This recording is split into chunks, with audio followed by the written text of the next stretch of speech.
কিছু মুভির গল্প আমাদের হাসায়, কিছু মুভির গল্প আমাদের কাঁদায়, আবার কিছু মুভি শুধু আনন্দ দেয়। তেমনি কিছু মুভির গল্প থাকে যেগুলো আমাদের চোখে আঙ্গুল তুলে আমাদেরকে সঠিক শিক্ষা দেয়। আজ এমন একটি মুভির গল্প বলবো যে গল্প আপনার জীবনকে বদলে দিতে পারে। আমার মতে ছোট বড় সবারই এমন একটা মুভি দেখা উচিত। হ্যালো ফ্রেন্ডস, দিস ইজ প্লাবন অ্যান্ড ওয়েলকাম টু প্লাবন ওয়ার্ল্ড। বলছি 2024 সালে তামিল ভাষায় মুক্তি পাওয়া ড্রামা থ্রিলার মুভি থিরু মানিকামের কথা।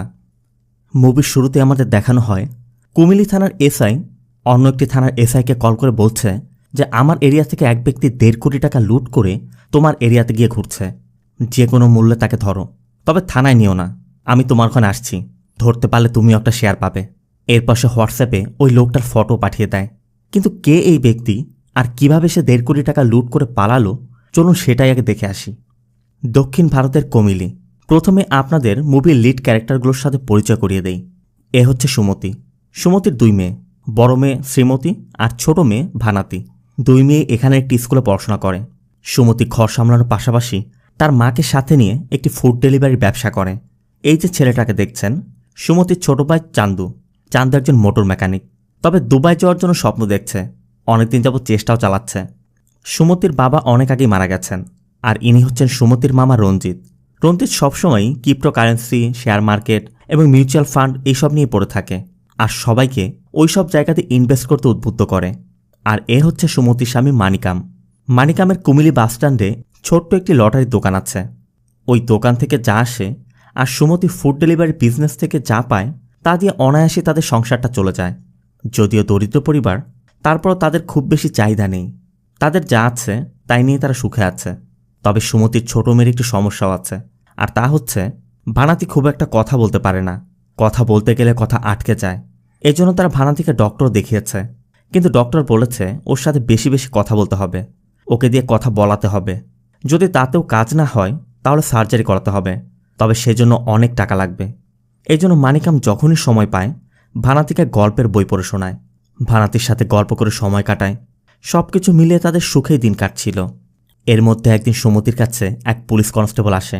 মূলত সুমিত চান্দুকে দুবাই পাঠাতে এই থানার এসআইয়ের কাছ থেকে সুদে করে 4 লক্ষ টাকা এনেছিল, কিন্তু তারা যে এজেন্টকে টাকা দিয়েছিল সেই এজেন্ট পালিয়ে গেছে। এজন্য সুমতি টাকাটা ফেরতও দিতে পারছে না। ওই সময় সে 4 লাখ টাকা নিলেও এখন সুদে আসলে 6 লাখ হয়ে গেছে। এজন্য টাকা চাইতে মাঝে মধ্যে কনস্টেবল আসে। তবে এবার এসআই বলে দিয়েছে 2 সপ্তাহের মধ্যে তার টাকা পরিশোধ না করলে সে সুমতির স্বামীর নামে মাদক মামলা দিয়ে তাকে জেলে পাঠিয়ে দিবে।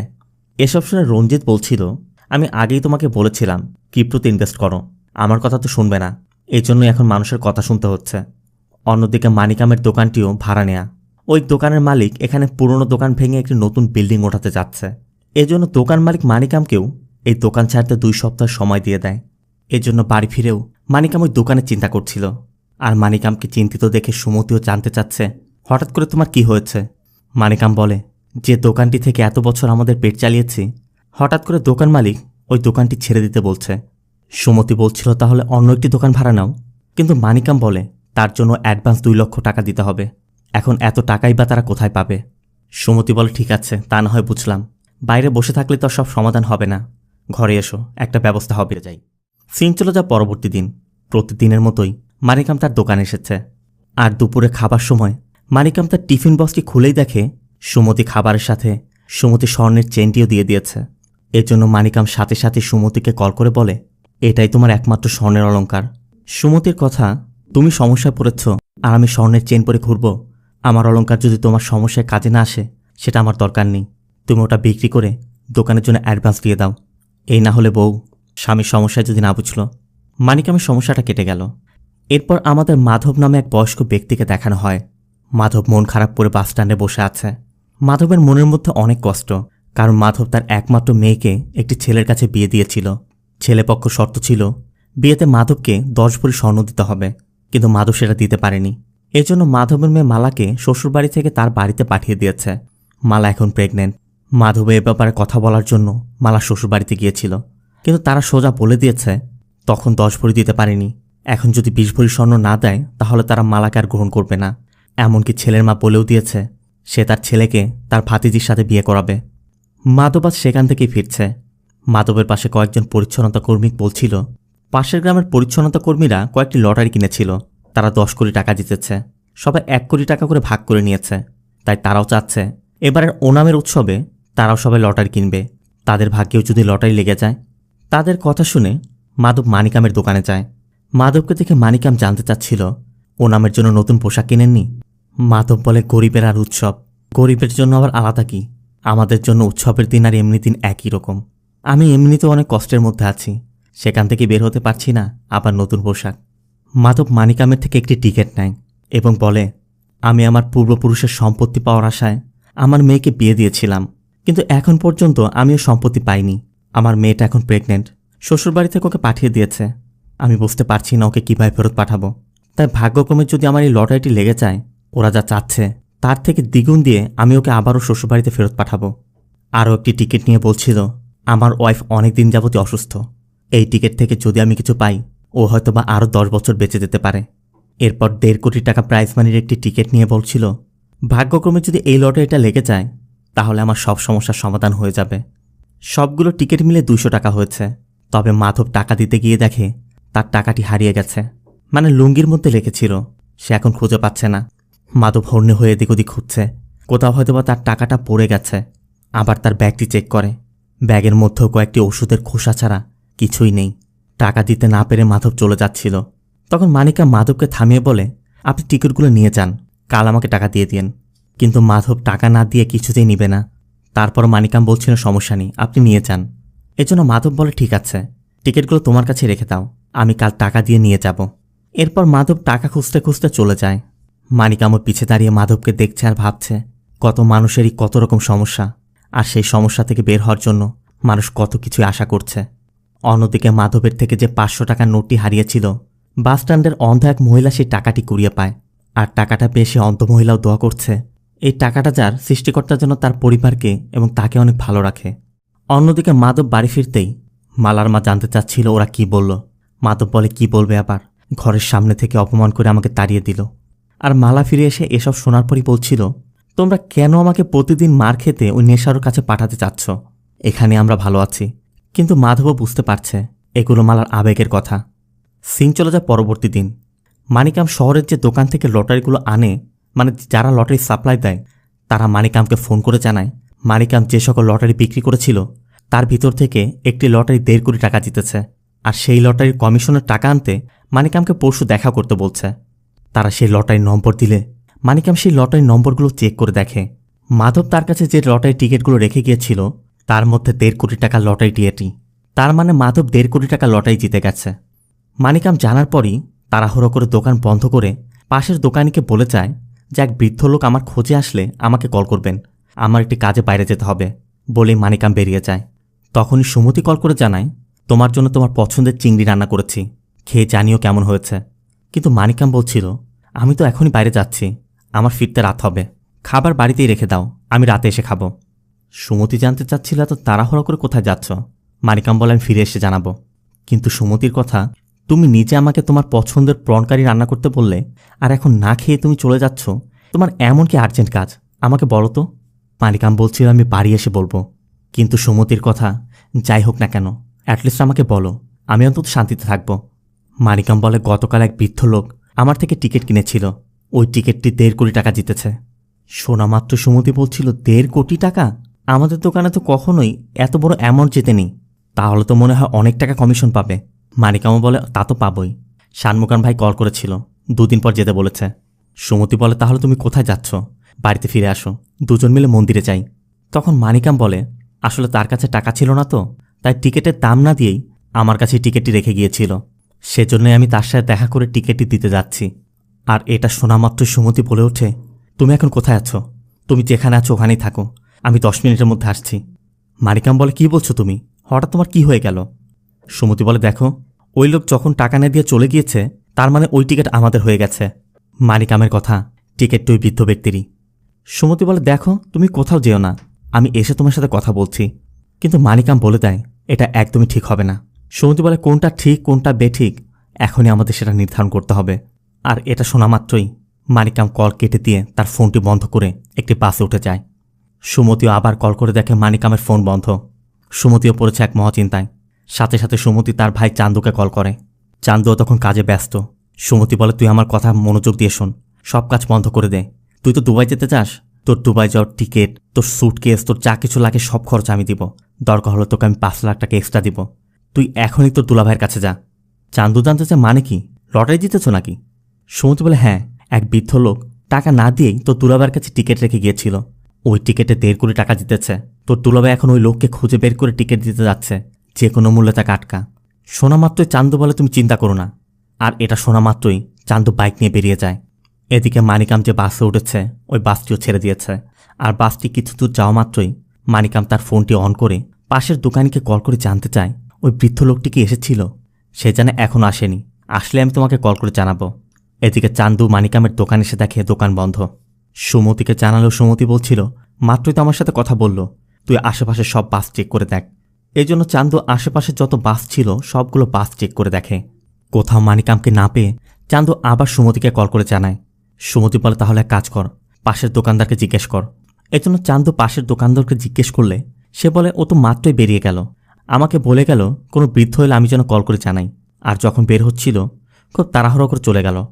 এরপর সুমতিকে জানালে একদিকে সুমতি, অন্যদিকে চান্দু দুজনই মানিকামকে কল করছে। আর মানিকামও দুজনের কলই কেটে দিচ্ছিল। অবশ্য সুমতি অনেক সময় কল করার পর মানিকাম কল রিসিভ করে। সুমতি জানতে চায়, তুমি এখন কোথায় বলো। মানিকাম মিথ্যা বলে। মানিকাম বলে, আমি আয়াপ্পান মন্দির এসেছি। সুমতি বলছিল, ভালোই করেছ, আমি ঈশ্বরের কাছে অনেক কান্নাকাটি করেছিলাম, এজন্য হয়তোবা সে আমাদের উপহার হিসেবে দিয়েছে। তুমি ওখানে বসে থাকো, আমি চান্দুকে পাঠাচ্ছি।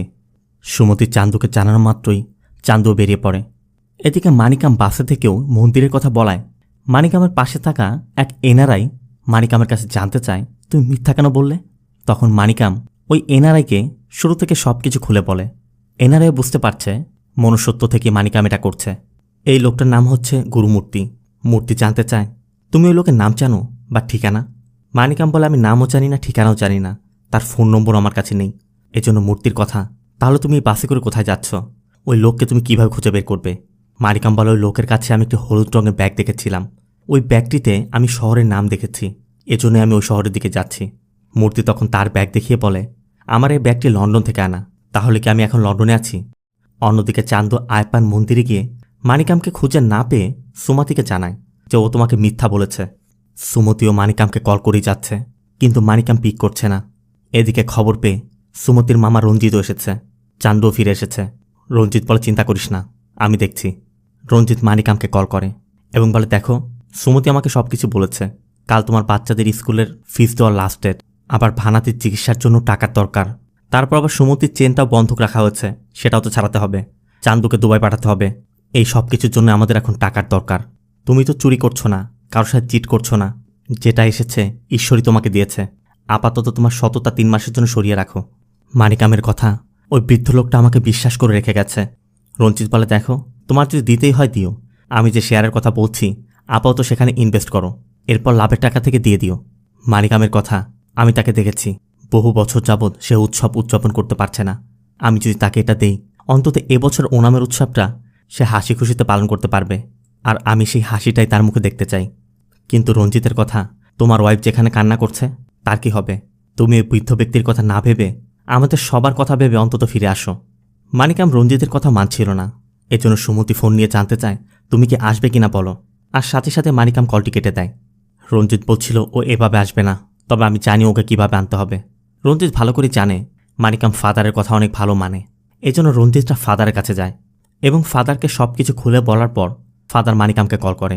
ফাদার বলে, দেখো মানিকাম, তুমি বুদ্ধিমান, তোমাকে সব কিছু বলার প্রয়োজন নেই, তুমি যেখানেই থাকো দ্রুত এখানে চলে এসো। ফাদারের কথা, এটা দোষের কিছু না, অবিকৃত মালামাল সবসময় দোকানদারেরই হয়। মানিকাম বলছিল, আপনি কি বলছেন এগুলো, এটা পাপ হবে না? ফাদার বলে, তোমার যদি তাই মনে হয় তাহলে আমাদের চার্চের জন্য যে নতুন বিল্ডিংটি তৈরি করা হচ্ছে সেখানে কিছু টাকা দান করে দিও। তাই তুমি যেখানেই থাকো এখানে আসো, আমরা একসাথে বসে একটা আলোচনা করি। অবশ্য ফাদারের কথা শুনে মানিকাম সোজা বলে দেয়, আমাকে মাফ করবেন। ফাদারও বলছিল, যে কেউ কল করুক না কেন কোনো লাভ হবে না, মানিকাম আসবে না। তবে মানিকাম যদি নাও আসে, মানিকামের কাছে কীভাবে পৌঁছাতে হবে তা আমি জানি। ফাদার সাইবার সেলে কাজ করা জোসেফ নামে তার পরিচিত এক পুলিশ সদস্যের কথা বলে। চান্দুকে বলে, তুমি সেখানে যাও, ও তোমাকে মানিকামের লোকেশন ট্র্যাক করে জানাবে, সে অনুযায়ী তুমি মানিকামের কাছে পৌঁছাতে পারবে। আর ফাদারের কথা মতোই চান্দু জোসেফের কাছে চলে যায়। তবে জোসেফ বলে যেহেতু আমাকে কাজটা আনঅফিসিয়ালি করতে হবে, তাই আমাকে ডিটেলস বলতে হবে। এজন্য চান্দু পুরো বিষয়টা তাকে বলে দেয়। সাথে এটাও বলে দরকার হলে আপনাকেও কিছু পেমেন্ট দিব। জোসেফও 2 লক্ষ টাকার বিনিময়ে মানিকামের লোকেশন ট্র্যাক করতে রাজি হয়। এরপর জোসেফ মানিকামের লোকেশন ট্র্যাক করে চান্দুকে দেয়া মাত্রই চান্দু সেই লোকেশনের উদ্দেশ্যে বেরিয়ে যায়। অন্যদিকে রঞ্জিত সুমতিকে নিয়ে এসআইয়ের সাথে দেখা করে। এসআই জানতে চাচ্ছিল তুমি টাকা কবে দিবে। তখন রঞ্জিত বলে, স্যার শুধু 6 লাখ টাকা নয়, আপনাকে দরকার হলে 10 লাখ টাকা দিব।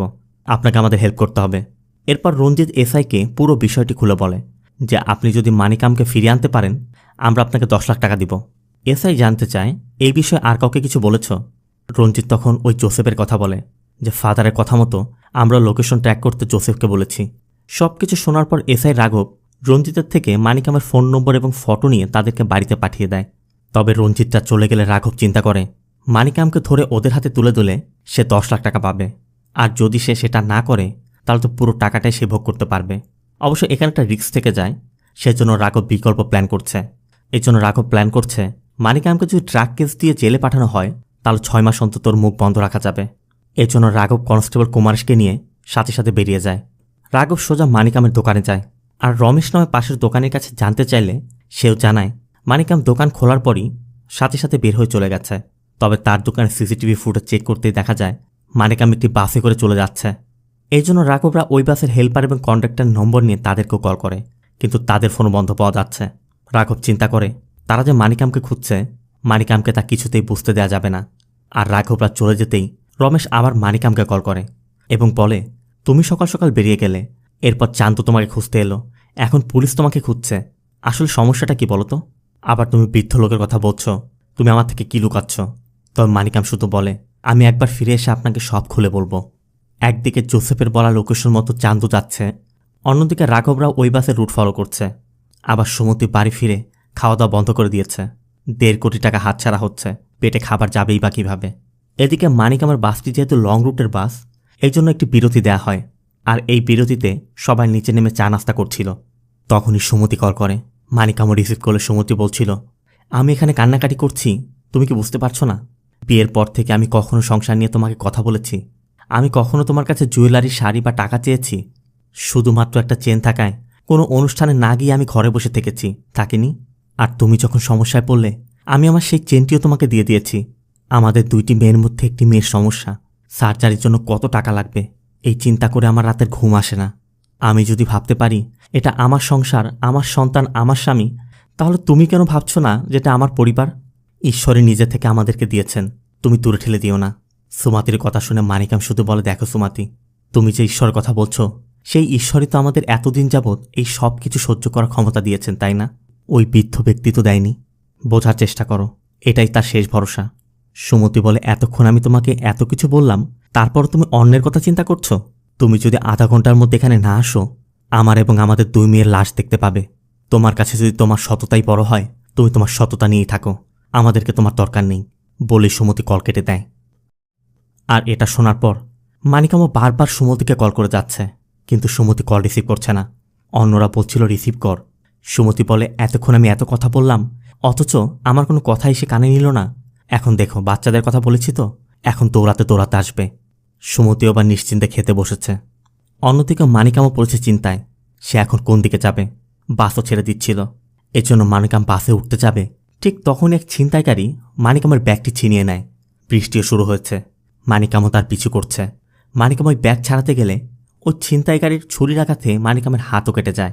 তবে ওই ছিনতাইকারী ওই ব্যাগটি খুলতেই দেখে ব্যাগে কোনো টাকাই নেই, শুধুমাত্র কয়েকটি টিকিট পড়ে আছে।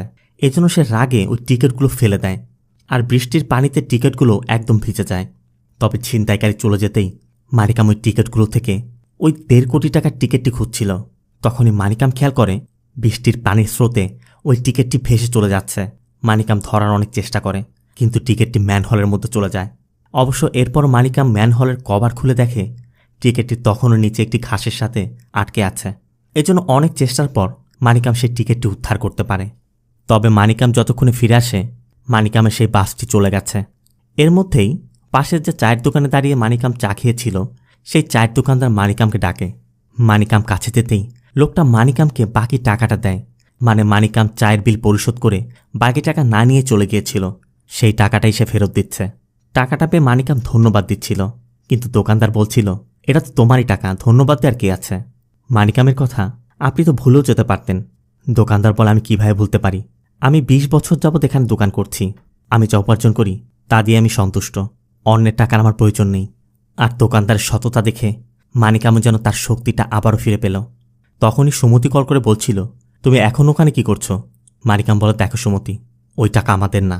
সুমতি বলে, তার মানে আমি, আমাদের সন্তান, এগুলো তোমার কাছে একটুও গুরুত্বপূর্ণ না? মানিকাম বলে, অন্যের টাকা চুরি করে যে চিকিৎসা করাতে হয়, তাহলে তার থেকেও সারা জীবন এভাবেই বেঁচে থাক। সুমতি বলে, ও ঠিক আছে, তুমি যাও, তবে মনে রেখো তুমি যখন ফিরে আসবে আমাদের 3 জনেরই লাশ দেখতে পাবে। মানিকামও বলে, সবাইকে তো একদিন মরতে হবে, কিন্তু আজ যদি আমি এই টিকিট নিয়ে বাড়িতে ফিরে আসি, আমি প্রতিদিন তিলে তিলে মরব। আমাকে তুমি ক্ষমা করে দিও।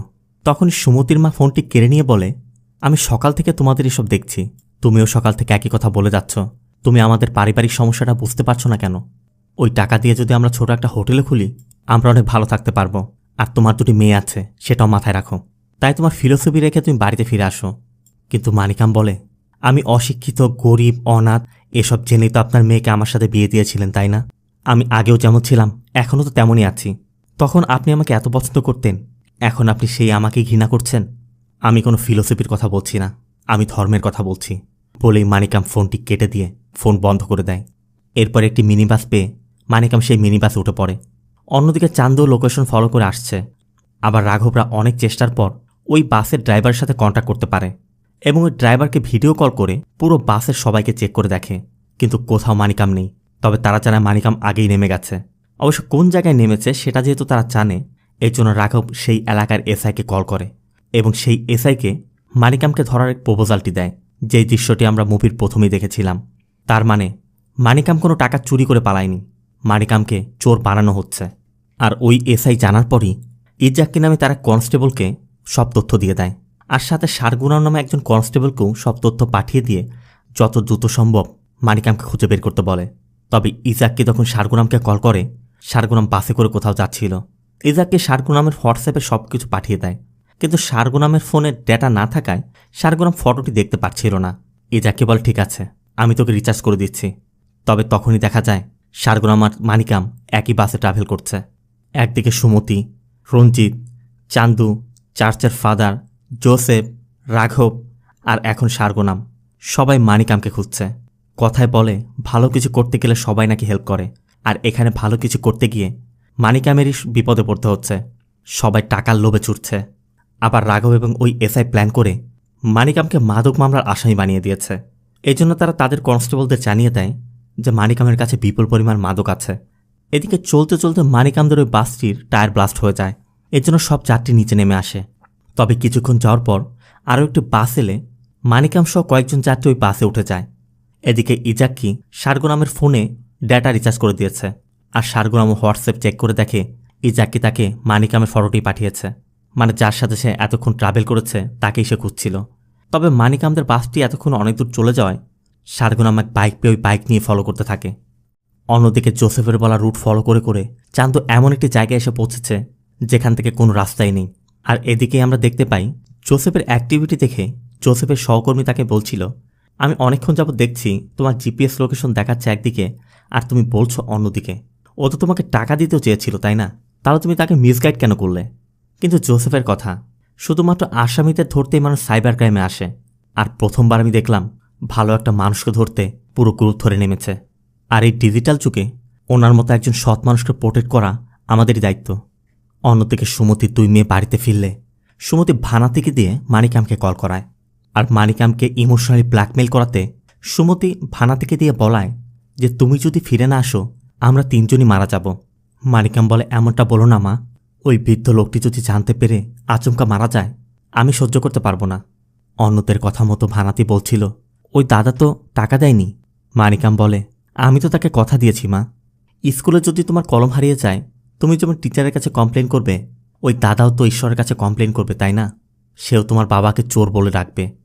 তোমার বাবা এতদিন যে সম্মান নিয়ে জীবনযাপন করে এসেছে সব কিছু ধূলিসাৎ হয়ে যাবে।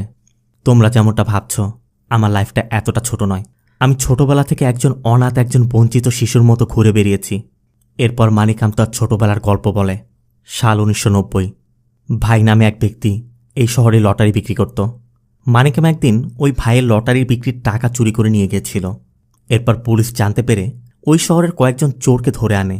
আর ভাইকে দিয়ে যখন আইডেন্টিফাই করাচ্ছিল, ভাই মানিকামকে দেখার পরও পুলিশের সামনে অস্বীকার করে। এজন্য পুলিশ সবাইকে ছেড়েও দেয়। তবে মানিকাম ভাইয়ের কাছে এসে জানতে চাচ্ছিল, আমি আপনার টাকা চুরি করলাম, আপনি আমাকে দেখেও আমাকে না দেখার ভান করলেন, আপনি আমার কথা পুলিশকে কেন বলে দিলেন না? মূলত মানিকামের পায়ে নতুন জুতা দেখে ভাই বুঝতে পারছিল মানিকাম চুরির টাকা দিয়ে জুতা কিনেছে। তাই ভাই বলে, আমি যখন বুঝতে পেরেছি তোমার প্রয়োজনে তুমি চুরি করেছ, তখনই আমি তোমাকে ক্ষমা করে দিয়েছি। আর ভাইয়ের কথা শুনে মানিকাম কাঁদতে কাঁদতে বলছিল, সবাই আমাকে ধরে বেঁধে রাখে, আমাকে মারধর করে, কেউ আমাকে ক্ষমা করে না, একমাত্র আপনি আমাকে ক্ষমা করেছেন, আমি যে কোনো মূল্যে আপনার সব টাকা শোধ করে দিব। ভাই বলছিল, কিভাবে, চুরি করে? মানিকাম বলে, না, আমি পরিশ্রম করব, পরিশ্রম করে আপনার টাকা আমি শোধ করবই। এরপর মানিকাম কাজের খোঁজে চলে যায়। কিন্তু মানিকাম একজন চোর বলে কেউই তাকে কাজে নেয় না, সবাই তাকে চোর বলে দূরে সরিয়ে দেয়। আর ভাই এসব জানার পর ভাই মানিকামকে তার টিকিটগুলো বিক্রি করতে দেয়। আর মানিকামও সবগুলো টিকিট বিক্রি করে ওই টাকাগুলো ভাইয়ের হাতে এনে দেয়। মূলত এখানে সবাই মানিকামকে চোর হিসেবে জানে, তাই মানিকামের থেকে কেউ টিকিট না কেনায় মানিকাম পাশের শহরে গিয়ে সব টিকিট বিক্রি করে এসেছে।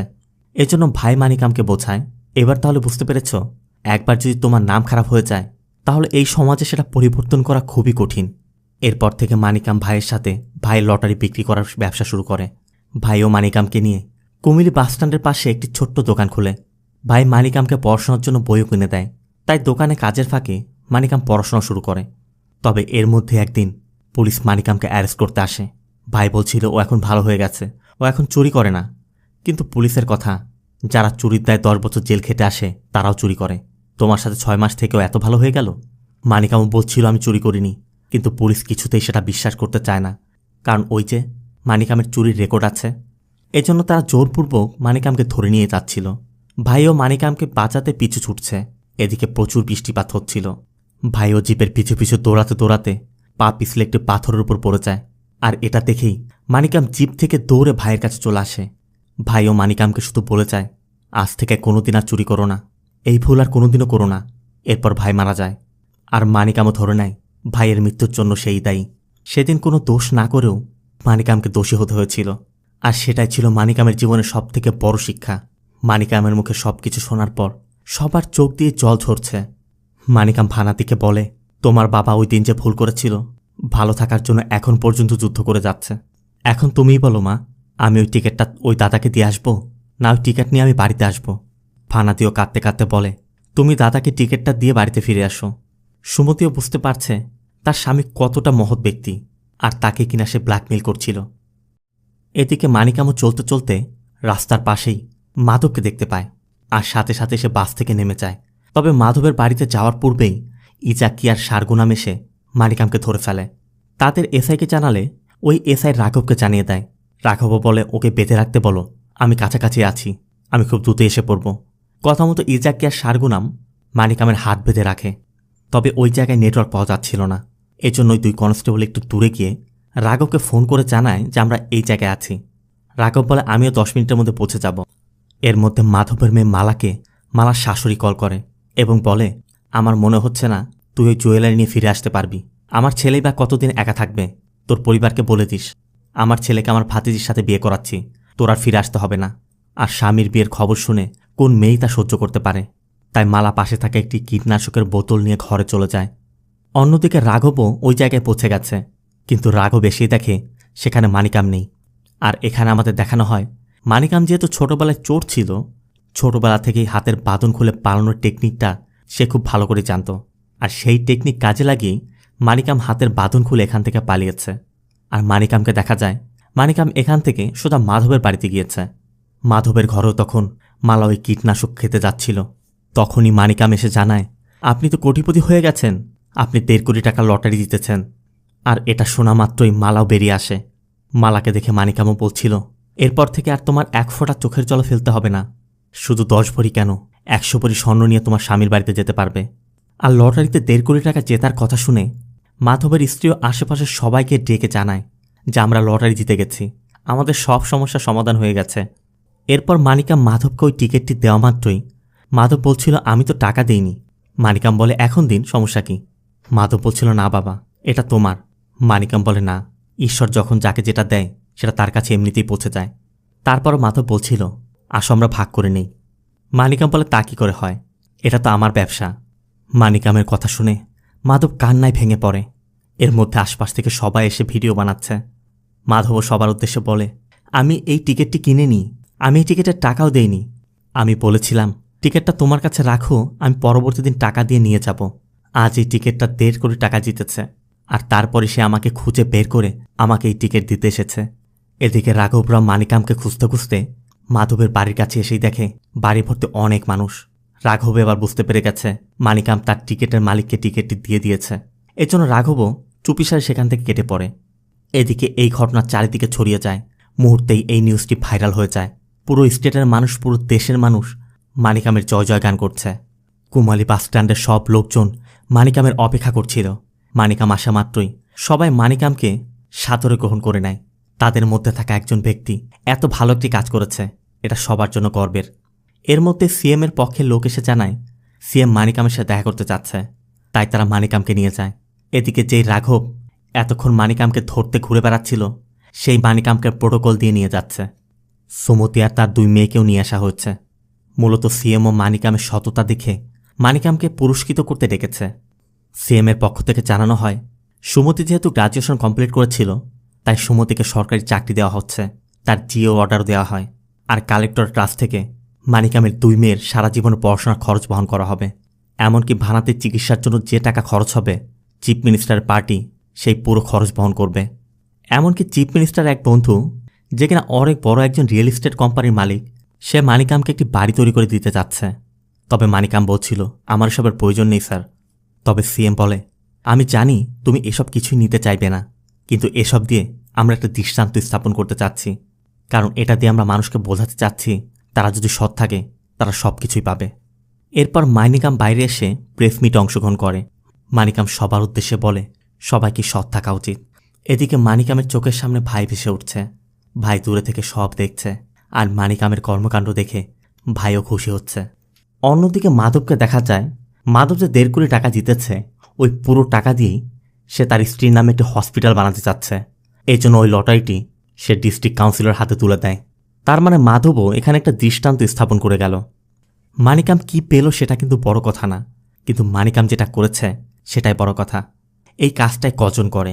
এখানে একটা জিনিস যদি ভালো করে খেয়াল করেন, যে মানিকাম সবার কাছে ভালো ছিল, যে মানিকাম সবার আদর্শ ছিল, সে মানিকাম এক মুহূর্তেই সবার কাছে কালসাপ হয়ে গিয়েছিল।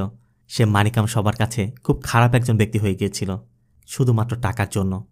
সুমতি এতদিন যে লোকটাকে ভালোবেসে তার সাথে সব সুখ দুঃখ শেয়ার করে নিয়েছিল, মুহূর্তেই টাকার লোভে সেই ব্যক্তিকে কত কিছুই ভেবেছে। এমনকি মানিকামের আশেপাশে থাকা লোকগুলো মানিকামের ওই টাকার লোভে তাকে কত কিছু বুঝিয়েছে। মুভিটা আপনার কেমন লাগলো অবশ্যই কমেন্টে জানাবেন। আর ভিডিওটি ভালো লাগলে ভিডিওতে লাইক দিয়ে চ্যানেলটিকে সাবস্ক্রাইব করতে একদম ভুল করবেন না। দেখা হবে অন্য কোনো মুভি বা সিরিজের এক্সপ্লেনেশন ভিডিওতে। ততক্ষণ সব ভালো থাকবেন, সুস্থ থাকবেন। আল্লাহ হাফেজ।